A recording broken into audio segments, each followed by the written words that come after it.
Hace algunos días, mi querido Oriol, platicábamos en el programa con Vicente Serrano, platicábamos sobre cuál habrá sido, ya en una especie de intento de evaluación del sexenio de López Obrador, cuál habrá sido su principal política pública, su principal aportación. Y le decía a mi querido Vicente que desde mi perspectiva, la trascendental manera en que cambió el presupuesto público federal, la manera tan interesante en que le dio el vuelco al gasto público y sobre todo la manera en que se deslindó o que puso en una especie de espacio de acotación a los grandes capitales que definían tanto las políticas públicas como presupuestales. Es quizá uno de los más interesantes hechos de este sexenio, y no dejo de pensar, por ejemplo, en la forma en la que se sacudió a Iberdrola, que en abril pasado pues prácticamente capituló y le entregó al gobierno mexicano pues lo que fue la segunda nacionalización de la industria eléctrica. Tú lo comentabas en tus espacios de redes sociales.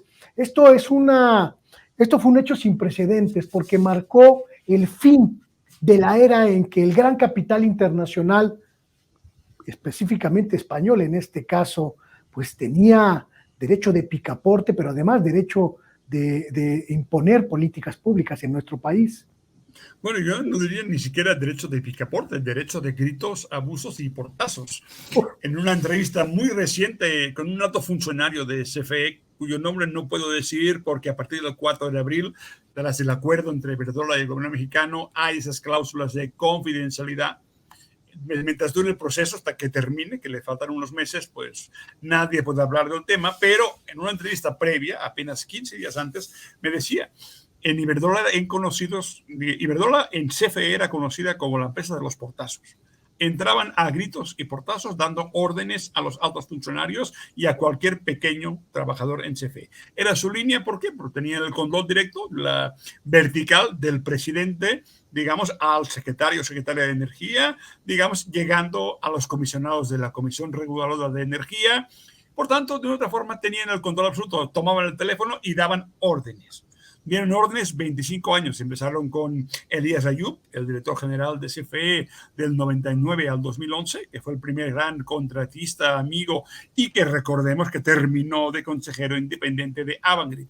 De hecho, antes de la Kessel y compañía, digamos, el primer empleado de Iberdrola en el corazón del Estado fue Alfredo Elías Ayub, digamos. Y si no me equivoco, es de la parentela de Slim. No voy a meterme en eso, es familia, pero lo importante, esa es la clave, esa subordinación completa, porque lo que ha pasado, y Iberdrola es una buena prueba, quizás hablando de los legados, de la herencia, de qué fueron estos ya 5, casi 6 años pronto, es el fin de la subordinación del Estado al capital.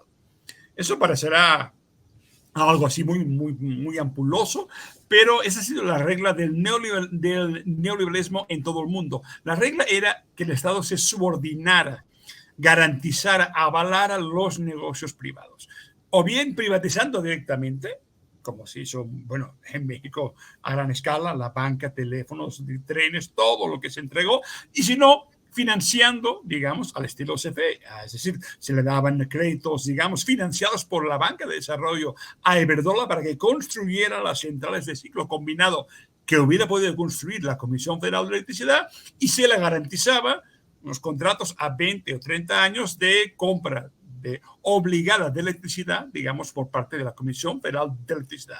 La misma víctima tenía que subvencionar al victimario. Y esa regla pasó en todas partes y con todos. Aeropuertos, hospitales, esa fue la regla. Cambiar esto es algo fundamental porque toca el corazón del negocio, de las utilidades, de los beneficios.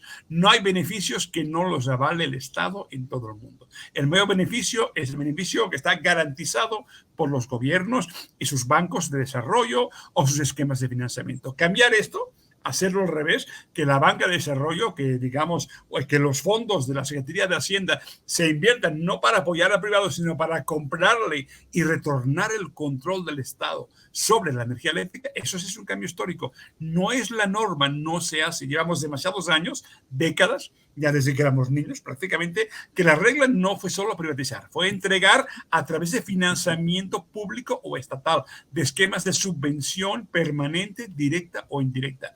Ir rompiendo esto, eso sí es revolucionario en términos de hoy en día.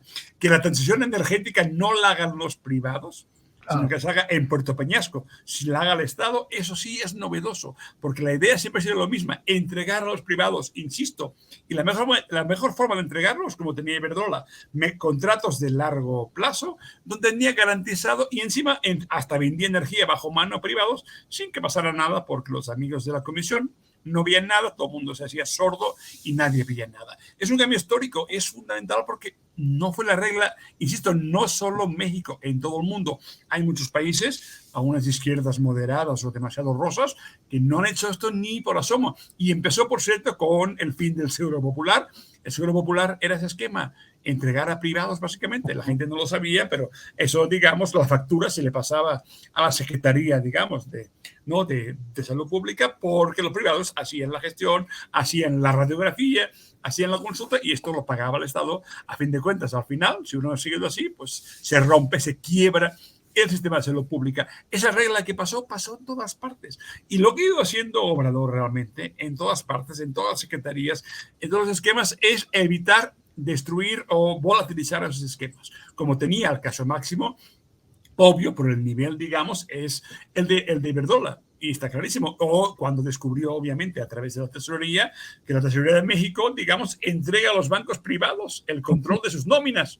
¡Ah, caray! Pues ¿quién no quiere eso? O sea, yo te jineteo el dinero un mes completo y soy banca privada. Porque Hacienda, perdón, el Banco de México no le entrega ni siquiera un número clave, digamos, para que pueda trabajar la tesorería con un banco. Por eso, porque no sea ninguna mala idea, por cierto, que si te van a Mex fuera banca pública, naturalmente. Es lo más normal del mundo, porque, insisto, se jinetean incluso el dinero público. ¿Cuántas nóminas de este país, que son muchísimas, federales, estatales, locales, están en manos de la banca privada cuando deberían estar en manos de la banca pública? Pero desde el 2008, tiempos de Calderón, ¡pum!, se cambió el esquema. Ya ni la tesorería puede cobrar el dinero o guardarlo ella misma, que el Estado, digamos, en vez que, como siempre, se lo jineteen los privados. El coyotaje total es realmente el neoliberalismo. Pues Germán Larrea, usted te entrega los ferrocarriles así cualquiera, ¿no? Ni tengo que hacerlos yo, me los concesionas. Y eso siguió eternamente. Es un ciclo que pasó del porfiriato a hoy en día,